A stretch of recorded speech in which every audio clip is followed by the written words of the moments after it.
I warmly invite you to the latest weather news. Let's see what's happened. Stay with us. Sudden cloudburst hits Babusar Highway in North Pakistan. On the 21st of July, in northern Pakistan's Gilgit-Baltistan region, a sudden and intense cloudburst and extremely heavy and concentrated rainfall triggered devastating flash floods and landslides along the popular Babusar Road tourist route. A stretch of road 7 to 8 kilometers long was damaged, blocking traffic and stranding dozens of vehicles filled with travelers. At least 4 people have lost their lives in the Babusar top region, and 15 others remain missing. The victims include both local residents and tourists, swept away by sudden floods and landslides. Rescue teams have evacuated nearly 200 people, most of them stranded in vehicles and remote mountain lodges. Across the country, Pakistan's ongoing monsoon season has already claimed over 250 lives, with Punjab and Khyber Pakhtunkhwa among the worst affected areas. Pakistani army units and search and rescue helicopters responded quickly. Entire stretches of Babusar Highway were closed as emergency teams expanded operations. In popular areas like Fairy Meadows, hundreds of tourists were airlifted or guided out on foot. Locals opened their homes and provided shelter and food to stranded travelers. Meteorologists are warning of further intense monsoon rains and the rising risk of glacial lake outburst floods. The region's warming temperatures are accelerating glacier melt, increasing the chance of further disasters. Devastating effects of heavy rains in Chungcheong region in South Korea. The Chungcheong region, located in central South Korea, comprises 2 provinces, North Chungcheong and South Chungcheong. The area is known for its agricultural valleys, industrial cities, and mountainous terrain. While economically important, this region is particularly vulnerable during extreme weather events. The rains began on the evening of the 16th of July, intensifying overnight. On the 17th of July, the city of Seosan recorded 114.9 millimeters of rainfall in just 1 hour, the highest on record in over a century. In some parts of the region, over 400 millimeters fell within 24 hours.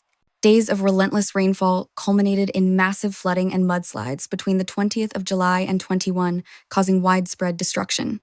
As of the 27th of July, at least 17 people have died, and over 10 others are still missing following landslides and flash floods. The death toll may rise as rescue efforts continue. Thousands of residents have been evacuated. Emergency responders, including fire crews, military helicopters, and local authorities have been deployed to rescue those stranded and restore access to cut-off areas. In many towns, homes were submerged, roads washed away, and power infrastructure severely damaged. Despite the return of clear skies, the ground remains dangerously unstable. Authorities have warned of continued landslide risks, especially in mountainous regions. Hydrological monitoring remains active, and access to several high-risk zones has been restricted. Residents are urged to remain alert and follow all evacuation advisories. Relief operations are underway. Shelters have been set up across the Chungcheong region for displaced families. Humanitarian organizations are distributing food, water, medical supplies, and essential items. South Koreans across the country have responded with donations and volunteer efforts. The government has called for national solidarity and is assessing long-term recovery plans for the affected communities. Greece on fire. Record-breaking heat wave in July 2025. Southern Europe is burning. From the 21st of July to 27th, Greece was gripped by one of the worst heat waves in its history. With temperatures surpassing 45 degrees Celsius, the country entered crisis mode and the effects were felt nationwide. It began on Monday, the 21st of July. Greece's National Meteorological Service issued urgent red alerts. By midweek, central cities like Larissa and Thebes reached 45, 8 degrees Celsius, and 45, 2 degrees Celsius, respectively. In Athens, the mercury hit 44, 6 degrees Celsius. The worst days came on the 24th of July and 25th. Roads melted, crops burned, and air conditioners strained across the grid. Public life ground to a halt. Outdoor labor was officially banned between 12 and 5 p.m. throughout the week. Iconic sites, including the Acropolis, were shut down to protect tourists and staff. The Ministry of Civil Protection activated emergency shelters in major cities. Dozens were hospitalized for heat exhaustion. Several deaths have been confirmed. As the heat intensified, so did wildfires. In Rhodes alone, over 6,000 people were evacuated.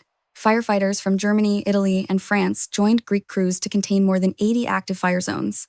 According to the Ministry of Climate Crisis and Civil Protection, more than 12,000 hectares of forest and agricultural land were scorched within a week. This isn't an isolated spike. Greece is now experiencing twice as many extreme heat days as it did 20 years ago. Experts warn this is a pattern, not an exception. The Mediterranean is warming 20% faster than the global average. As global systems shift, Southern Europe is bearing the brunt. Greece is not an exception. This is what the future looks like, arriving sooner than we expected. Heatwaves are no longer a seasonal inconvenience. They have become a real threat to life and the functioning of entire societies. This was Global Weather News for 21 to 27 of July. Thank you for watching. If you enjoyed our presentation, we invite you to subscribe our channel, leave a like, and comments below.